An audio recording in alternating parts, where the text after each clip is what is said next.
Good. So what I'm going to do starting here is November 14th, 2017. I put a challenge out there through Anchor that I was going to be able to post up 3 to 7 times a day on YouTube and be able to see if we can drive the engagement here by having more posts. And so I will use Twitter and Instagram to be able to basically have teasers for the 1-minute clip and then a link in the bio to be able to come check out the YouTube channel and see if we can actually engage in a way that's meaningful. So the idea a lot of times is if you can take like a long minute clip where you're doing something and then edit it down in order for it to be seen on other social media platforms, and that helps you reduce the time that you feel like you have to create unique content for every single platform. Start with maybe a longer clip of, let's say, 5 minutes, splice that down into 1-minute increments, so that way you can have something that's a little more more of a soundbite and a teaser to the full video, so people are interested in it. And so in regards to right now, I find that a lot of people are engaging in the podcast format, but a lot of people are visual, so they like the video.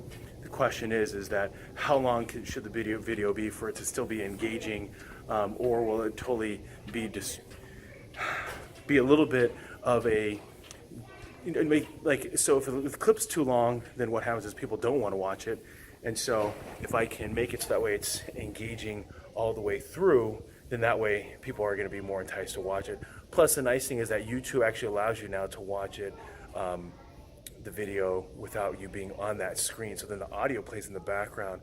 So there's some different things that they're using to hopefully engage on the desire people have to be able to watch something but not necessarily be engaged fully on the platform from their mobile device. Because audio is just nice because you can listen to it when you're walking, you can listen to it while you're cooking. There's a lot of ways that you can consume audio without it being totally distracting and totally invasive. And so that's where this so Anchor right now has got a lot of my attention from a standpoint that there's a great group of individuals there that are very engaging. I'm finding that I'm able to put a lot of my content out there.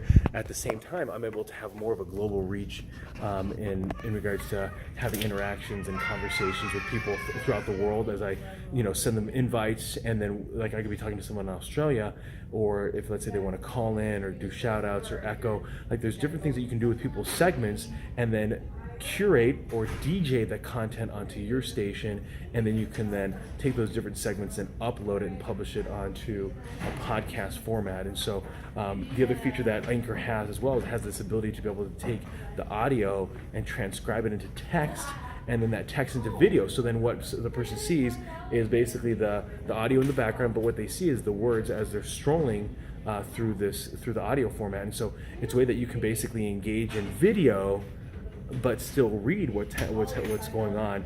And so that's really a really cool function. Again, it's all happening from the app.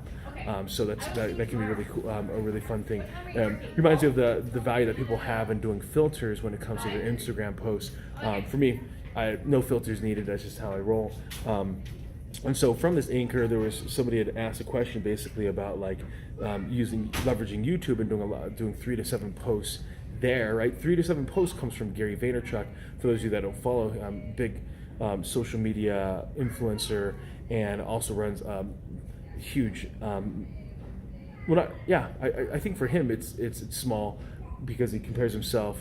Doesn't really even compare himself. He probably doesn't. But if you compare his company to other media companies, very small. But 700, 800 employees, it's a pretty decent sized company. Anyway, so he talks about how you should be posting 3 to 7 times a day on various platforms. And so someone had asked me, well, what do you think about YouTube? And so I said, well, let's try it out and see if we can, we can drive that engagement. And so let's just see what happens over the next 30 days in posting up small videos. I want to keep them about 5 minutes. I'm taking the 5-minute increment from the app Anchor. From the audio perspective, I think it's the idea that people have the attention span of maybe 5 minutes, and so they want to be able to consume it in a quicker fashion. And so that's what I want these videos to be, is basically little segments, sound bites as they come across, but then I will make them 5 minutes around that stage, and then I'll edit them, or I'll only post up like a minute clip in order for it to be able to be consumed on Instagram or Twitter, and that way I can use those as teasers in order for people to go and check out the YouTube channel.